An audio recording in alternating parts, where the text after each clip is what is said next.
जो इस बिल का समर्थन कर रहा है, आप मेरे से नाम मत खुलवाइए, ठीक है? वो मामा सुगनी है जो सरकार का समर्थन कर रहे हैं, जो सरकार का समर्थन कर रहे हैं वही दो। नमस्कार, मैं राजू सिंह सोलंकी, विकासशील भारत के लिए। कड़ाके की ठंड में और सुबह से क्या रात से बारिश हो रही है, फिर भी किसान डटे हुए हैं चिल्ला बॉर्डर पे, किसान धरना स्थल पर। तो एक बार पुनः पूनम पंडित हमारे साथ हैं, इनसे जानना चाहेंगे कि सुबह से रात से बारिश हो रही है तो आपका क्या संघर्ष आगे का रहेगा? सबसे पहले मैं आपको बड़ा धन्यवाद देना चाहूँगी। तुम बहुत लंबे टाइम तक हमारे साथ बने हो और हमारे बीच में ओमवीर सिंह जी, अध्यक्ष डॉक्टर भीमराव अंबेडकर विश्वविद्यालय आगरा से आए हुए हैं। उनके जो जितने भी स्टूडेंट हैं सभी ने हमें हमारे इस आंदोलन में सहयोग किया है, समर्थन अपना दिया है। ये हमारे बीच में अध्यक्ष जी, उनका बहुत बहुत शुक्रिया कि आप आए हैं इतनी दूर से। हाँ जी, अब आप मेरे से अपने सवाल पूछिए। पहले मैं बहुत सारे कमेंट आए उन्होंने लूँ में कि बहुत अच्छे कमेंट आए हैं। उसके बाद हाँ एक कहानी है और किसी ने भेजी है और उन्होंने कहा है कि मेरी कहानी है और मेरा पद ऐसा है कि मैं उसे सुना नहीं सकती, अगर पूनम पंडित उस कहानी को सुनाएंगे तो अच्छा रहेगा। तो पहले कमेंट पढ़िए आप, तो उसके बाद में कहानी। अरे राम, पूनम पंडित जी, आप डेमोक्रेटिक इंडिया की मुखर रानी लक्ष्मीबाई हैं, शेरनी की तरह दमन करती हैं, सरकार के सामने गरज रही हैं, ये किसानों का हौसला बढ़ा रही हैं और अपने उम्र की महिलाओं को प्रेरित कर रही हैं। पूजा क्रिश्चियन कमेंट, झांसी की रानी है पूनम, तो दिल से सैल्यूट सिस्टर, आपको लव यू सो मच मेरी शेरनी sister, thank you so much. Sangeeta Yadav, Poonam Pandit शेरनी है, झांसी की रानी है, ऐसी बिटिया देश में हो जाए तो देश तो धनी होगा, माँ बाप ही धन्य होंगे। थैंक यू बेटा, थैंक यू जी। ये थोड़ा कटा हुआ है कमेंट, कोई बात नहीं। की तरक्की में जो अवरोध करेगा, किसान मरते दम तक उसका विरोध करेगा। Thank you so much. Page दिखा दो, पूरा पेज भरा हुआ है, 4 कमेंट पढ़वाए हमने, पूरा पेज भरा हुआ है। बहुत शुक्रिया इन लोगों का जो मेरे को इतना आशीर्वाद, मैं इसको आगे कर लीजिए, मेरी आवाज़ नहीं पहुंच रही, उनके पास बहुत बहुत धन्यवाद आपका। मेरे बड़े भाई मेरी बहनें जितना मेरे को सहयोग कर रही हैं, आशीर्वाद अपना प्यार मोहब्बत मुझे दे रही हैं, मैं दिल से आपको प्रणाम कर रही हूँ, बहुत बहुत शुक्रिया आपका जी। पूनम पंडित, एक मेरे पास कहानी आई है, उन्होंने अपना नाम पद और पता बताने से मना किया है। उन्होंने कहा कि मेरे कहानी है और पूनम पंडित अपने शब्दों में कहेंगी तो मुझे किसानों तक मेरा समर्थन पहुँचेगा। कहानी बहुत मार्मिक है, कहानी बहुत जमीन से जुड़ी हुई है, कहानी किसान से जुड़ी हुई है और किसानों के संघर्ष से जुड़ी हुई है। कहानी यह है, ऊपर से चलता हूँ पहले, फिर नीचे से ऊपर चलूँगा मैं, कि वो एक अच्छे पद पर हैं और उन्होंने अपना नाम पद पता बताने से मना किया है, किसानों के लिए समर्थन है। वो पद पर इसलिए पहुँची कि अच्छे स्कूल में पढ़ाई की, अच्छी पढ़ाई की, पढ़ाई इसलिए की कि उनके पिताजी को अच्छी नौकरी मिली, पिताजी को अच्छी नौकरी इसलिए मिली, उनके पिताजी पढ़े, उन्हें पिताजी इसलिए पढ़े कि गाँव में स्कूल था, गाँव में स्कूल इसलिए था कि किसानों ने चंदा करके स्कूल बनाया था।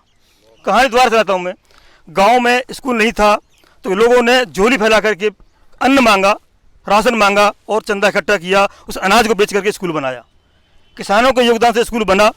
उस स्कूल में उस जिसने भी कमेंट भेजा है मुझे, उनके पिताजी पढ़े और पिताजी पढ़े, पिताजी को नौकरी मिली, उनको नौकरी मिली तो उन्होंने अपने बच्चे पढ़ाए और वो बच्चा या बच्ची जिसने भी भेजा है वो बहुत अच्छे पद पर हैं और कहती हैं कि देखिए इस एहसान को, इस किसानों के संघर्ष को जो झोली फैला कर स्कूल बनाया था, मैं नहीं भूल सकती। मैं पूरा समर्थन देना चाहती हूँ आपका, इसके लिए अपने शब्दों में 10 मिनट 15 मिनट जो भी कहना चाहें।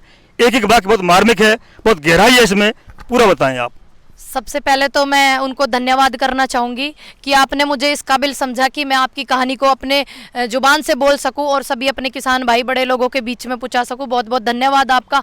और मैं आपको एक चीज़ पहले से ही बोल रही हूं कि देश में मिड डे मील ना हो, देश में स्कूल अच्छे हों, शिक्षा अच्छी हो। देखिए किसानों ने इतना समर्थन करके स्कूल बनाया, तो ये लोग अब इस चीज़ को कैसे बोल सकते हैं किसान हित में नहीं है, देश के नुकसान में है। यही चीज़ तो मैं कई दिनों से अपनी हर बाइट में बोल रही हूँ। किसानों ने इतना सहयोग किया, स्कूल बनाया, आपके फादर साहब पढ़े, फिर आपको उन्होंने पढ़ाया, बहुत अच्छी बात है। आगे भी उसमें प्रोग्रेस हो रही होगी मेरे हिसाब से, तो बाकी मुझे नहीं पता। अगर आप अपने बारे में कुछ मुझे थोड़ा बताती तो मैं ज़रूर आपकी उस स्कूल में आना चाहती, उस मंदिर में जो सभी मेरे बड़े बुजुर्ग मेरे किसान भाइयों ने सहयोग करके झोली फैला के बनाया। मैं आपके उस मंदिर में जरूर आना चाहती, सभी से मिलना चाहती, वहाँ के लोगों से, लेकिन आपने अपने बारे में बताने के लिए भी मना किया है, तो मुझे इतना नहीं पता। हो सके तो आप मेरे को जरूर बताइएगा, इनसे बताइएगा, मैं जरूर आपके उस मंदिर में आना चाहूंगी एक बार। और देखिए ये किसानों का समर्थन आप दे रहे हो, बहुत अच्छा लग रहा है, लेकिन कुछ इनकी प्रॉब्लम बढ़ ही रही है, सरकार की प्रॉब्लम ही बढ़ रही है, हमारा कुछ नहीं। हमारे तो आप जैसे लोग और सहयोग कर रहे हो, और हम तो चाहते हैं किसानों के सहयोग से और भी ज्यादा स्कूल बने, उसके बच्चे शिक्षित हो। यही तो ये लोग नहीं चाह रहे हैं कि बच्चे शिक्षित हों। ये तो बस मिड डे मील बना के और 2-2 हज़ार रुपये दे दे के हमें भिखारी बनाना चाहते हैं। हमने वो भिखारी नहीं बनना है। आपको बता दूं, ये बात आप सभी याद रखिएगा। मैंने पहले भी बताया था कि 2,000 रुपये में कन्फ्यूज है मेरे पड़ोसी कि क्या क्या करूं मैं। उन 2,000 में बेटी की शादी करूं, बच्चा न पढ़ाऊं, अपना हेल्थ इंश्योरेंस कराऊं, खेती में लगाऊं, बड़े कन्फ्यूज है। तो 2,000 रुपये का भिखारी मेरे को तो बनना नहीं है, हमारे किसी को भी नहीं बनना है। और इस चीज़ को ज़्यादा से ज़्यादा फैलाओ कि हमें शिक्षित बनना है, क्योंकि आप शिक्षित थे तभी तो आप इतने अच्छे पद पे हैं। आपके फादर साहब ने पढ़ाई करी, उन्होंने आपको पढ़ाया, आपको शिक्षित बनाया। तो मैं तो यही चाहूँगी कि जितनी भी ये सरकार अपनी हमें 2-2 हज़ार रुपये कुछ और सहयोग कर करके जो हमें भिखारी बनाना चाहती है, बिल्कुल ना बने। और मेरी आपसे रिक्वेस्ट है, फिर से मैं आपसे रिक्वेस्ट करना चाहूँगी, मैडम इनके साथ में शेयर करिए आप, मैं वहाँ बिल्कुल आना चाहती हूँ। बहुत बहुत धन्यवाद आपका कि आपने इतना सहयोग हमें किया। हम सभी किसान भाई, हमारे बड़े बुजुर्ग सभी आपको बहुत सराहना करते हैं। बहुत बहुत शुक्रिया आपका मैम। नहीं, मैं यहाँ पे एक सामाजिक प्रश्न उठता है, वो जरा जानना चाहूँगा, सबसे जानना चाहूँगा। मैं समझता हूँ कि शायद आज से 40-50 साल पहले इसी तरह स्कूल बनते होंगे, घर घर से चंदा लेकर के और स्कूल बनाए होंगे और सभी इसमें पढ़े होंगे। आज पढ़ कर के वो पढ़ कर के अच्छे पदों पर हैं, उनके बच्चे और अच्छे पदों पर रहे होंगे। आराम से व्हाट्सएप कर देते हैं, ट्वीट कर देते हैं, ये कर देते हैं और अगेंस्ट में कर देते हैं। उनके लिए क्या कहना है? इनकी कहानी और उनकी कहानी तो उल्टी है। देखिए, मैं तुमने एक बात बता दूं भैया, मैं भी प्राइमरी स्कूल में भी मैं पढ़ी हूँ, 3-4 क्लास तक मैं स्कूल में पढ़ी हूँ प्राइमरी में। पहले ऐसा होता था, लेकिन अब तो गवर्नमेंट के पास बहुत कुछ है। अब ऐसे स्थिति कंडीशन करने की जरूरत क्या है? बढ़िया बढ़िया शिक्षक उसमें लेके आओ, मिड डे मील बंद करो, जो मिड डे मील में खर्चा हुआ है उसने बंद करो, और क्या कहते हैं बढ़िया शिक्षा। देखो, शिक्षा होगी देश में तो कारोबार मिल जाएगा विदेश में। मेरा प्रश्न ये था कि जो आज ट्वीट कर देते हैं, कुछ भी ट्वीट कर देते हैं पश्चिम में, किंतु वो उनके पिताजी उसी स्कूल में पढ़े थे, एक स्कूल नहीं है। ऐसा मैं समझता हूँ, सब बुजुर्ग खड़े हैं यहाँ, इन्हें पता होगी, सभी स्कूल पहले से ही बने थे। बिल्कुल गांवों में ऐसे ही बने और उन्हीं बच्चे पढ़े हैं, बिल्कुल पढ़े हैं। और वो आज वो प्रधानमंत्री तक बन गए, लाल बहादुर शास्त्री। तो कहते हैं किसान सोचिए, वो ट्वीट कर रहे हैं, उसके बारे में क्या कहना है? वो ट्वीट कर क्या रहे हैं वो तो मुझे बताइए आप। वो ट्वीट में क्या बोल रहे हैं कि हमारे स्कूल पहले ऐसे बनते थे? उनका आंदोलन के खिलाफ बोल रहे हैं, उनकी बात कर रहा हूँ। अच्छा, वो आंदोलन के खिलाफ बोल रहे हैं जो पिताजी ऐसे स्कूल में पढ़े, ऐसे स्कूल में पढ़े हैं। एक बार इनसे आप क्या कहना चाहते हैं? देखिए, जैसे कि आपने कहा कि स्कूल कैसे बने, स्कूल किस तरह से बने, मैं आपको इसका उदाहरण दूंगा। शायद आप जानते हो RVS डिग्री कॉलेज जो था, राजा बलवंत सिंह डिग्री कॉलेज, जो यहीं स्कूलों की बात करूँ, कॉलेज बहुत नहीं, अभी वही तो मैं कह रहा हूँ। तो वो किस स्कूल से ही तो कॉलेज बने। तो जिस समय राजा बलवंत सिंह जी आवागढ़ नवेश थे तो पढ़े लिखे तो थे नहीं, तो जो लोग स्कूल बनवा रहे थे तो उन्होंने जब चंदा दिया, जैसे कि आप डिग्री कॉलेज की स्कूल की बात करें, उसकी बात कर रहा हूँ मैं, तो उन्होंने स्कूल के लिए प्राइमरी के लिए मांगा था चंदा। चूँकि वो पढ़े लिखे नहीं थे तो उन्होंने एक लकीर खींची, उस पर 000 बनाना शुरू कर दिया। उसके बाद लास्ट में उनके बैठे हुए थे, उन्होंने अरे क्या कर रहे हो, क्या कर रहे हो। तो चूँकि वो इस तरह के थे, जो हमारे जो संबंधित हैं, हमारे किसान यूनियन के अध्यक्ष, राष्ट्रीय अध्यक्ष महोदय और हमारे प्रदेश अध्यक्ष हूँ, उनके संबंधित हैं, रिश्तेदार भी पढ़ते हैं वो, तो उन्होंने रोक दिया, बोले नहीं अब 0 हटाएंगे नहीं। तो क्योंकि इतना रुपया उस समय आ चुका था, इसलिए उन्होंने एक नहीं 5 इस समय आगरा में उनके नाम से चल रहे हैं। अब RVS की जगह तो सर एक व्यक्ति की कहानी है, मैं तो घर घर की चंदा की बात कर रहा हूँ, चंदा की। इसी जगह के बता रहे हैं। 1 मिनट, चंदा की मैं बात कर रहा हूँ, अभी तो अलग चले। अब चंदा की आप देख लो, रविन्द्रनाथ टैगोर ने किया, बनारस यूनिवर्सिटी बनी, ये सब चंदा ही से है, ऐसे नहीं उन्होंने बनाया। बनारस यूनिवर्सिटी चंदा से बनी है। वो भी शांतिनिकेतन चंदा। जहां आप खड़े हैं, यहाँ की इस पावन धरती पर भवानी शंकर इंटर कॉलेज है। वो पहले स्कूल बना, गांव से चंदा इकट्ठा करके ही द्वादश गिरी महाराज जी यहाँ थे। उन्होंने गांव से कहा कि भाई आप लोग यहाँ शिक्षा की कमी है, तो सदर सराय हमारे यहाँ से 10 किलोमीटर आगे है, सदर सराय इंटर कॉलेज है आज वो। लेकिन वो कक्षा 1, 2, 3, 6 से शुरू हुआ और उसको गांव से इकट्ठा करके जब बैसाख होता था तो एक एक बोरी किसी का कोई 10 किलो दे सकता है, कोई 50 किलो दे सकता है। यही कहानी उनकी है, यही कहानी उनकी है, यही कहानी उनकी है। और उन्होंने बड़ा मार्मिक ये प्रश्न किया है उनसे, जो उल्टा ट्वीट करते हैं। एक और सर, एक कहानी और है, सबसे पूछूंगा मैं। और एक कमेंट आया है, पहले मैं बता दूं, पंडित को अच्छी तरह से जानती हैं इनको, मैंने कल जिक्र किया था, आप पढ़िए, खुद ही पढ़िए, 1 मिनट।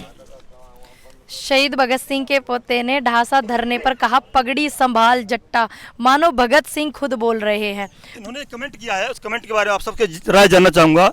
भगत सिंह जी पोते हैं और देखिए, शहीद भगत सिंह और उनके परिवार के लिए हम तो कुछ भी नहीं है, नमन करते हैं, नतमस्तक करते हैं देश के लिए जो उन्होंने दिया है। तो उन्होंने एक धार्मिक घटना है हमारी महाभारत, उसका जिक्र किया था। उन्होंने कहा था कि जो महाभारत धर्म का युद्ध था, धर्म की लड़ाई थी, ऐसे ही आज जो अर्जुन लड़ रहा था और कृष्ण उसके सारथी थे, भगवान श्री कृष्ण सारथी थे, अर्जुन लड़ रहा था। तो उन्होंने इस वीडियो में, मैं ना कह रहा, उन्होंने इस वीडियो में जो है वीडियो, उन्होंने कहा है कि पंजाब लड़ाई लड़ रहा है, हरियाणा इसका सारथी है। अर्जुन का किरदार है पंजाब निभा रहा है और भगवान श्री कृष्ण का किरदार है वो हरियाणा निभा रहा है। उसके बारे में आप सभी का क्या कहना है? सबसे पहले आप देखिए भाई, हम तो उन भाइयों के लिए धन्यवाद देते हैं। आवाज़ वहीं से उठी है, पर ये आवाज़ हरियाणा वालों ने ये कह दिया कि अगर पंजाब बड़ा भाई है और छोटा है हरियाणा, अगर पंजाब की तरफ किसी ने उंगली उठा दी तो हम उसकी हाथ काट देंगे। बहुत बहुत धन्यवाद। बहुत बहुत उत्तर प्रदेश की पूरी पब्लिक वो कृष्ण हैं और अर्जुन हैं, तो हमारी पूरे उत्तर प्रदेश की पब्लिक उनकी सेना है, हम उनके साथ हैं। और जब तक अभी जो उत्तर प्रदेश किरदार निभा रहा है वो श्री कृष्ण जी का जो सुदर्शन चक्र है उसका किरदार उत्तर प्रदेश निभा रहा है, क्योंकि हम लोग लड़ना जानते हैं। भगवान श्री कृष्ण की जो पैदा इस धरती है वो मथुरा है। मथुरा और बरसाना, यहीं से भगवान श्री कृष्ण और राधा मैया का जो ये स्थान है, यहाँ की पूरी धरती उनको, क्योंकि यहाँ से वो जुड़े हुए हैं, उनको नमन करती है और उनके साथ पूरी तरह से पूरे उत्तर प्रदेश की जनता।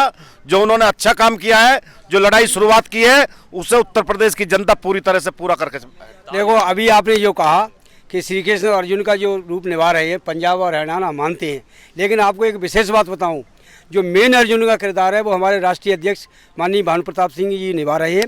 क्योंकि इन्होंने आज से लगभग 4-5 साल पहले जब बिल मिलने की शुरुआत हुई थी, कांग्रेस टाइम पे भी उस समय इन्होंने विरोध किया था, ये भी हुआ था, लेकिन इनकी बातों को उन्होंने सोचा कि नहीं, तो इन्होंने बातें कहा, जाके सबसे कहा, प्रधानमंत्री तक से उन्होंने लेटर भेजे, राजनाथ से कहा, सब चीज़ उन्होंने कहा। तो मेन जो है, जो भूमिका आप बता रहे अर्जुन की, वो हमारे राष्ट्रीय अध्यक्ष जी की है।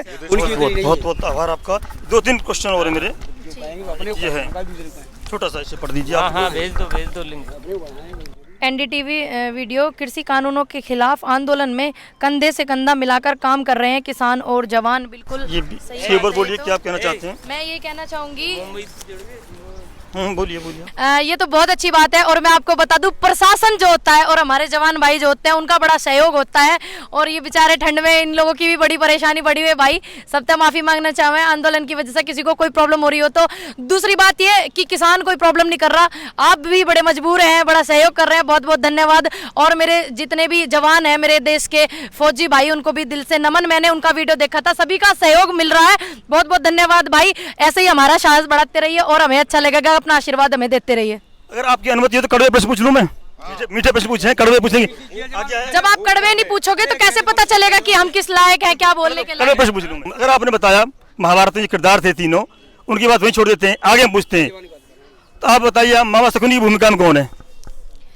भैया एक बात सुनिए, जो समर्थन कर जो इस बिल का समर्थन कर रहा है, आप मेरे से नाम मत खुलवाइए, ठीक है? वो मामा शकुनी है जो सरकार का समर्थन कर रहे हैं। जो सरकार का समर्थन कर रहे हैं वही तो सहमत है तो रिदिट करे, तो नहीं तो शाहीन बाग।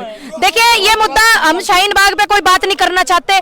देखिए, हाँ, ट्वीट आया, मेरी बात सुनिए मेरी बहन, आप इसको किसी धर्म किसी जाति से ना जोड़े। ये हमारा किसान आंदोलन चल रहा है, देश का आंदोलन है, इसमें सभी धर्म और सभी जातियां, सभी लोग सहयोग कर रहे हैं। आप ये मुद्दा नहीं उठाइए प्लीज। किसानों की कोई जाति नहीं होती है, किसान सातों जात का होता है, सभी धर्मों का होता है। एक मेरे पास ट्वीट आया है, सबको दिखा देता हूँ। ये है, ये किसान भाई हैं और ये पूनम पंडित पढ़ के सुनाएंगे, क्या कहते हैं? मल्टीनेशनल कंपनी की नौकरी छोड़ अंजीर की खेती और प्रोसेसिंग शुरू की, सालाना 1.5 करोड़ टर्नओवर।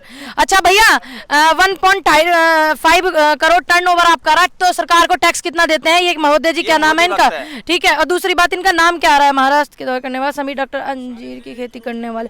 देखिए, ये पहली बात मैं आपको बता दूं, ऐसे ऐसे आप सभी कमेंट पढ़ रहे हैं, ये 10,000 कमेंटों में ये 2 लोग ऐसे कमेंट कर रहे हैं, तो हमारे इस आंदोलन पे कोई फर्क न पड़ने का। मैं आपको बता दूं, आप इतनी खेती कर रहे हो, सरकार को कितना टैक्स आप दे रहे हो, कितना सहयोग आप सरकार का इसमें कर रहे हो। दूसरी बात, तुमने अंजीर की खेती करी और ये सारी काम छोड़ छाड़ के तुम करो, और तुम एक पर लिखवा के माननीय नरेंद्र मोदी जी से कहना कि इस बिल को मेरे पे लागू करो। मैं इसका समर्थन करता हूं। हम लोगों पे ना करें, हम ना करें, तुम करोगे जी समर्थन इस बिल का? हम नहीं कर रहे, आप करो। मोदी जी से कहो कि हम इस बिल का समर्थन करते हैं, हम पे ये नियम लागू करो। बहुत बहुत धन्यवाद। देखिए, हमने अच्छे प्रश्न पूछे, जो उनके फेवर में थे, पॉजिटिव थे, और नेगेटिव थे, वही प्रश्न पूछे। बेबाकी से पूनम पंडित ने बाकी समर्थनों ने जवाब दिया। बहुत बहुत धन्यवाद राजू सिंह सोलंकी, विकासशील भारत के लिए।